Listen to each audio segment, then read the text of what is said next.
Today we're out in Ramona, California, picking some Syrah. Let's make some Syrah, man.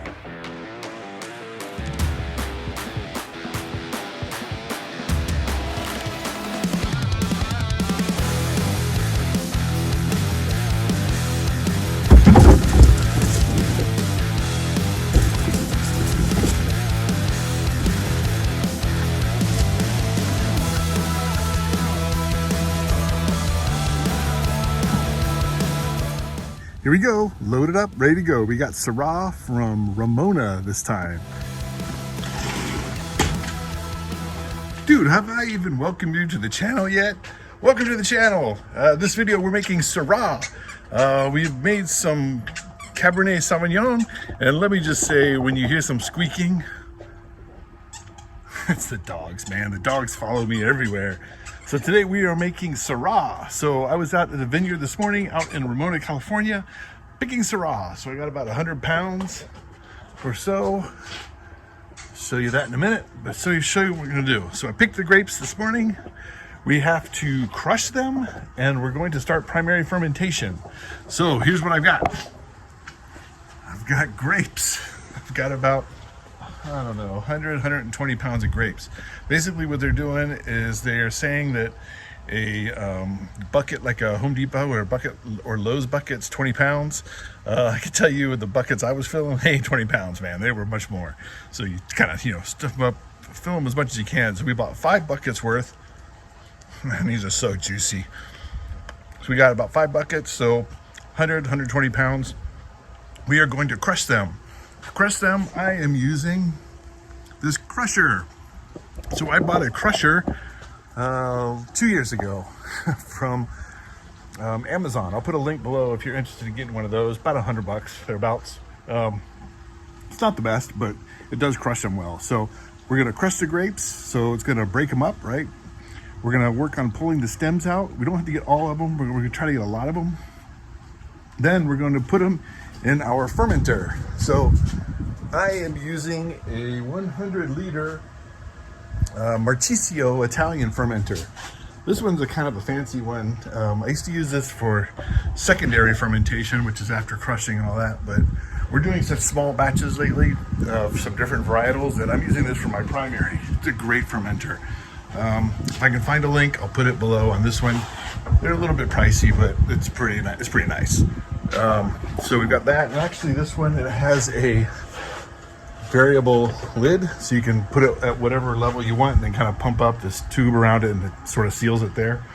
But we're not going to use that at this stage. So we're going to crush the grapes. We're going to put them in the fermenter. Then we're going to put in some yeast, and we're going to start fermentation today.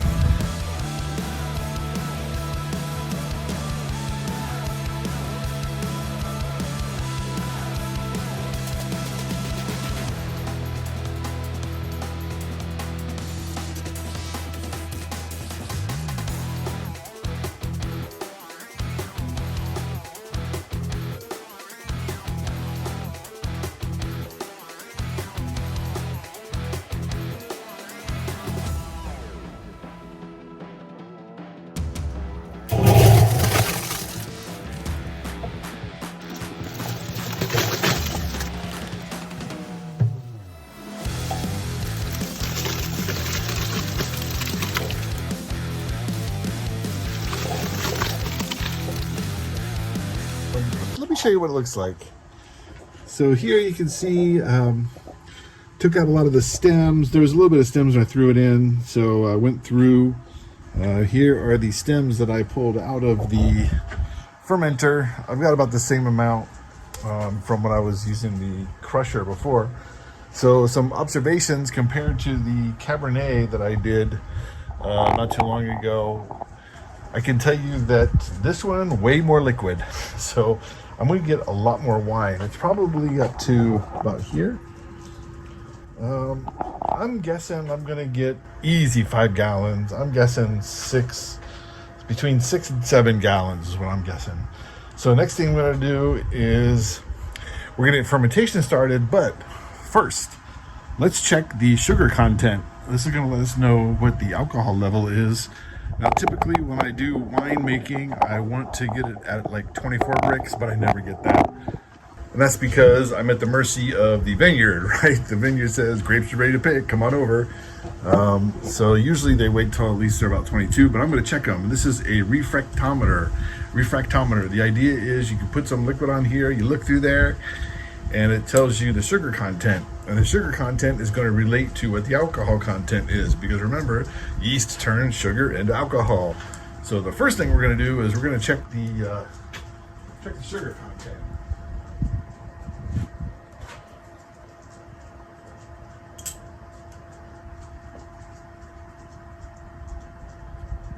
Okay, yeah, so we're not bad. So I'll show you what these look like. I'll put an image up there on the screen. This one, I'm at like 23, 22 and a half to 23. That's good. Usually, like I said, I like to have 24. Anything over 22 is fine.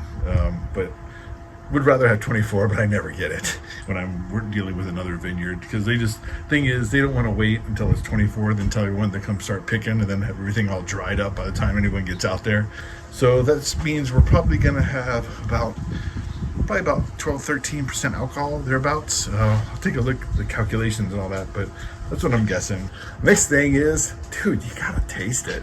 It's just grape juice right now, but let's see what it tastes like.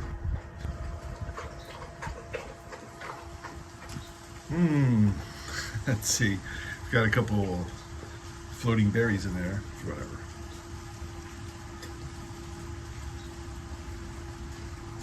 Stem. Man, that's actually pretty good. It's actually really good. That's good. That is way better than what my Cabernet tasted like. In fact, we're gonna have one more.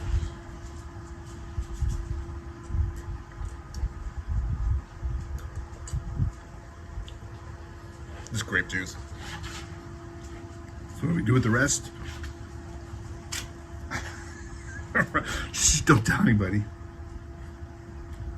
While I have been yapping, I have also been starting my yeast culture. So I got my yeast culture started. So I'll show you the technical way of adding yeast to your wine. Ready? Got it. And then maybe we'll add a little swish.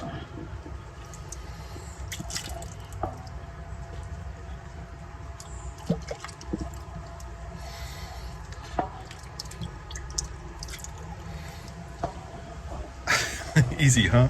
So I'll tell you what, I'll also put I'll put a link to the yeast that I'm using. Just get it on Amazon, man. I would rather support local places, but at the end of the day, Amazon will deliver to you pretty quickly. So now what we're gonna do is we are at primary fermentation. So again, the yeast is gonna turn the sugar into alcohol. What's gonna happen is we're also gonna get a lot of bubbling, and that's gonna be a lot of CO2 released. And what that's gonna do, it's gonna push up all those grape skins. All those grape skins are gonna be pushed up to the top, and it's gonna form a cap. So once we get fermentation started, we're gonna have to start punching down the cap. We do that a couple times a day, whatever's convenient, a couple times a day or whatever. And we do that until fermentation is complete, which I will show you how to tell when fermentation is complete when we are there and we're testing to see if it's complete. So let's just get fermentation going. I'll show you what it looks like once it starts bubbling a little. Okay, let's take a look. So it's been about almost a day, and fermentation has started. It is rolling. You can tell because you can't see any liquid on the top, right? So the CO2 during the fermentation process is pushing up all of the grapes, the grape skins. So we got to press them down. Now I could use a punch, which is what I normally do, but the thing is, this is such a small batch. I should use my hand. It's clean. I washed it, don't worry. So make sure you wash your hands. So I want to punch all this down, make sure we get all the sugars from all the grape skins, because if we just leave that cap on top, we're going to miss some on top, right? So a couple times a day, just make sure everything just stays moist and exposed to the yeast. right, that's good for now. So we'll check back later.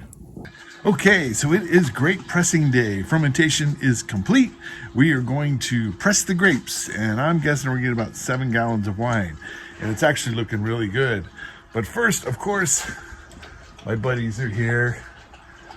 So my buddies are here to help, right? Always.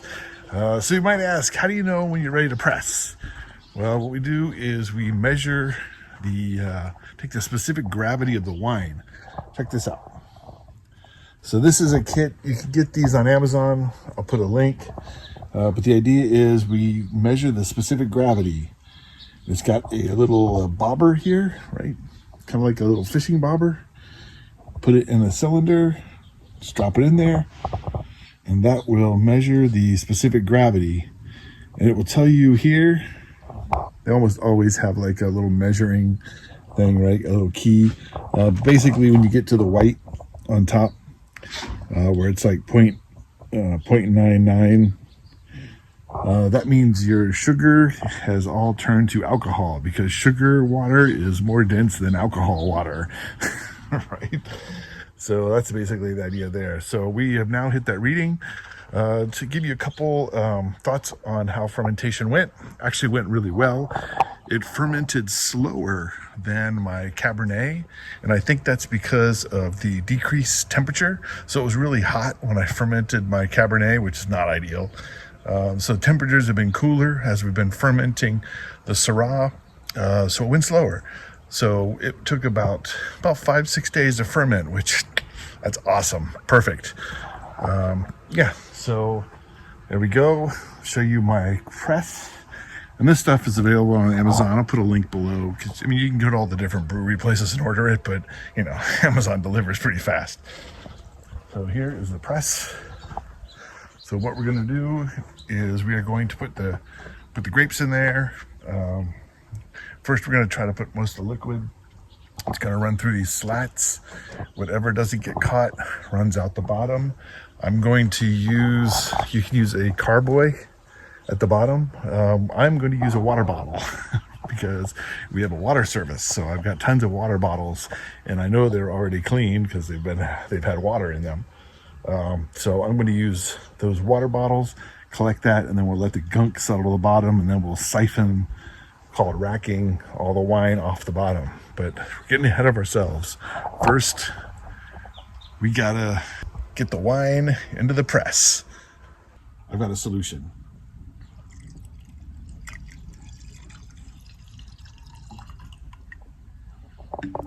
Gotta taste it, right?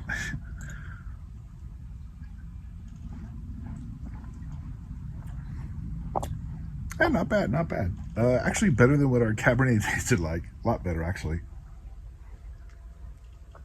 Better. Still very young, but it's all right.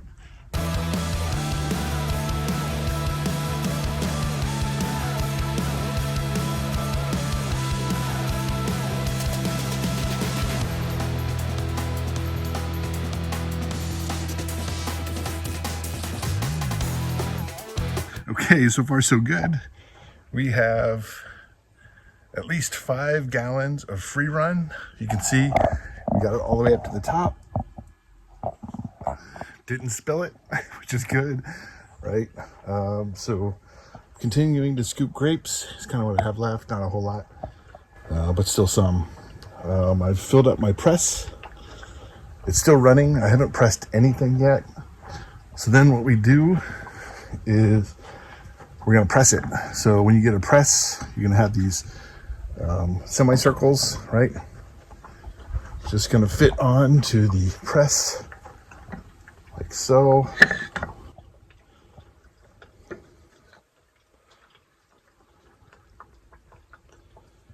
As we press down, it's going to squeeze out more of the wine. I've got this piece, right? So this piece is just going to crank against it. As this gets below this top level, what we're going to do is we're going to add more blocks just to kind of raise up the spinny piece. Then we'll just continue to press it again. So we've got 5 gallons. I have a 5-gallon wood barrel that I'm going to put that in, but the thing is I want a little bit more, because next thing I'm going to do is I'm going to let this settle, right? for probably a couple days or so. And what's going to happen is all the solids, all the gunk, it's going to fall to the bottom. Then what we're going to do is going to transfer off the top into a new carboy.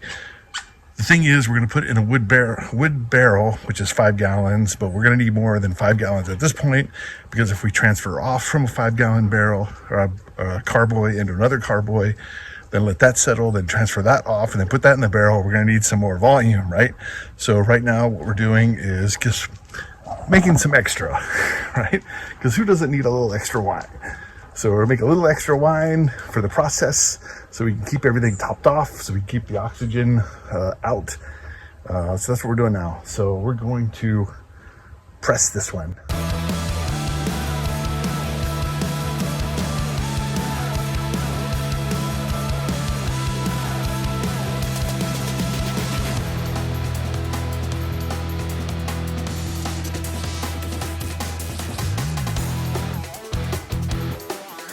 Okay, pressing is pretty much complete. So here's what we got. We've got 5 gallons. That was from just free run. Take a look at the press here. So it's about a 5-gallon bottle, about up to here. So I'd say we got about 1.5 gallons, maybe 2 gallons thereabouts. So I was pretty close. I guessed 7. So we're probably at 6.5 or 7. So here's what we're gonna do.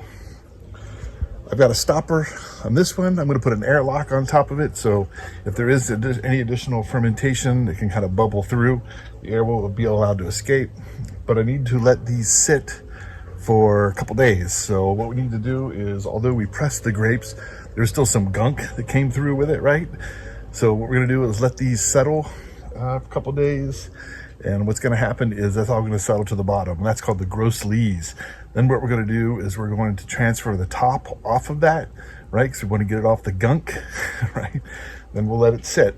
Might do one more racking. We'll take a look, and we'll get it into oak barrels. So we have a 5-gallon barrel, so that will hold this one, right? But we're gonna need extra because we're gonna be pouring off, the top, keeping the top, getting rid of the gunk at the bottom. So what I'm gonna do is I'm going to take that 2 gallons or so, and I'm gonna split it up into, I have some 1/2-gallon beer jugs, conveniently. So we're gonna split it up into that, let it all settle. So as to what we're gonna do with this, this is just junk. So what I'm gonna do is I'm going to collect the compressed grapes, and I'm going to put them in the vineyard. So we're gonna fertilize the soil a little bit. The day is here, the day is here, the day is finally here. My buddies are with me as usual. Today we are putting our Syrah in oak, and then we're gonna put it in cold storage. So let me show you what I got here. So basically what we're gonna do is, I've got a carboy, I've got oak, because dude, remember, we roll in oak. So I've got a carboy, I've got some oak, I've got a siphon. I want to show you this siphon, just because, man, this is an awesome siphon. I don't sell the siphon, but I'm just telling you, dude, this is a good siphon. So when I pressed my wine, remember I got the 5-gallon carboy filled up. I've also got 3 1/2 gallons, so which is awesome, because when we move our wine from the carboy to the barrel, we're gonna have what's called gross lees at the bottom. I don't know if you can see them yet. I'll give you a shot of them a little bit later, but about here, dude, this is all gunk. It's like grape skins, grape seeds, leftover solids, right? So what we were doing is let it all settle to the bottom after we pressed. That's called the gross lees. Now, so what we're gonna do is we're gonna rack the wine off the lees. Now, a lot of folks will rack their wine and put it into their carboy, let it go for a while, and then rack it again later. But I'm just throwing it in oak because I want to minimize the amount of transferring. Because you know what, I've already got a charred oak barrel. If you want to see my barrel preparation video, I'll put a link at the end. But I've got a charred oak barrel, so basically at the end of the day, I'm going to filter it before I bottle anyway. So I'm just going to transfer it off and put it in oak. So the thing is, this oak barrel is about 5 gallons. This is about 5 gallons, but I'm not taking all 5 gallons out, which is why I saved some of these bottles. So we're going to top it off with some of that. And what we're also going to do is probably keep some of those, keep some of that available. We're going to rack that as well, but we're going to keep some of that in the cooler because over time, the angels will take their share from the bottle, from the barrel. The barrel is not perfectly sealed. There will be some evaporation of the wine. So the barrel level will start going down a little bit. So we need to just keep it topped off just to make sure we've got no air in there, right? So we're going to also have some of that there. But enough said, let me show you my siphon real quick and then let's just get going. So this siphon, I'll put a link to it on Amazon. It looks like it's really tall, but the thing is, I've got so much wine because I filled it up high. If I push it any farther, it's just gonna overflow off the top. So I'll push it down kind of as we get going. But this siphon, it's just a one pump and it just starts rolling. So let's just do it, man. Let's just give it the one pump.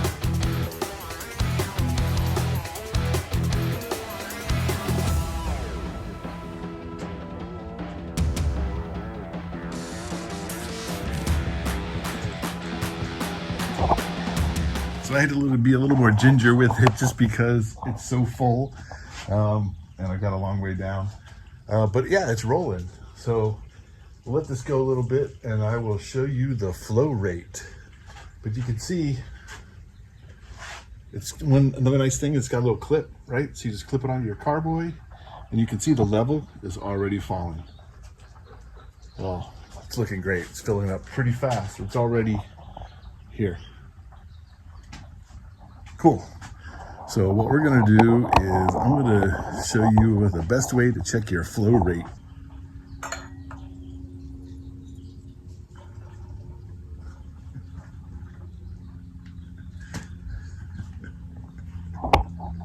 See how fast that was? I'll show you there is really no sludge in my glass. Glass is pretty clean. Oh, it's got a little bit of sugar legs on it. Not a whole lot, but a little bit. This is gonna be good once you get this in some oak. Oh man. So, so we're gonna let this go. Man, it's almost half done. We're gonna let this go, fill up the barrel, then we'll top it off, and then we're gonna throw it in the cooler. Dude, wait till you check out my cooler if you haven't seen it before. Oh, enough playing around. We gotta get this thing in the cooler. Okay, we got the barrel in there. Now we're just going to top it off. So you can see I've already got a barrel of cab. So I'm just taking this one, right? I'm just gonna kind of pour it in there and I'm just gonna top it off. Well, I cleaned up a little bit here, but you can see this one was a little bit messier than my cab. My cab was pretty much ideal. This one, it dripped a little bit, but whatever. It's actually inherent in the construction of my little wine cabinet. If you want to check out my wine cabinet video, I'm going to put a link to it. But the next thing we do here, I'm just going to put the cap on, put the bung in nice and tight. That one's full. Then what I'm going to do is I'm going to put pour off the top of the others, put some spares down here, and put my cabinet back together. I forgot to show you what the gross lees look like. Well, I can tell you I'm jumping at the end. I've already poured off what I want to keep from my jug. So I don't know if you can get a good look in there, but I tell you what, let's pour a glass.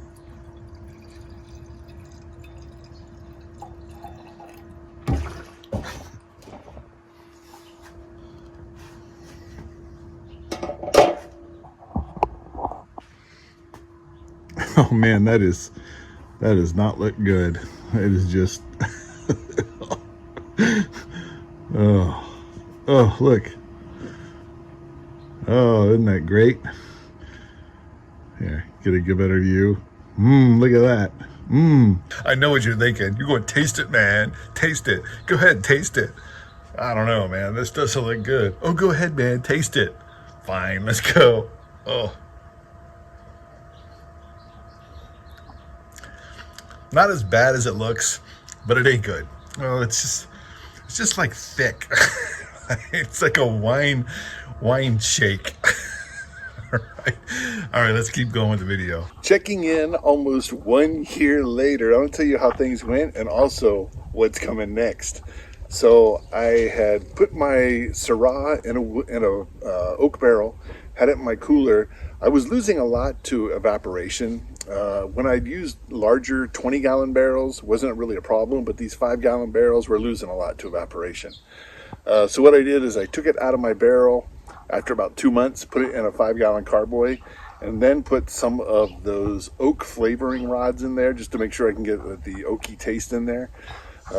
And so that's where it's been for about a year. But since we're about 1 year later, check this out. This is at my little home vineyard. So what are we doing next this year? Dude, we're making wine from our own vineyard in our backyard. So I've got veraison going on. Dude, we're about 3 weeks out from picking. So I've got Zinfandel, I've also got Syrah, I've also got a little bit of Merlot. So what we're gonna do, dude, we're gonna make some wine, make a little table wine from the grapes from our own vineyard. So stay tuned to the channel if you wanna check that out because man, this is cool. And with that, I'll see you in the next video.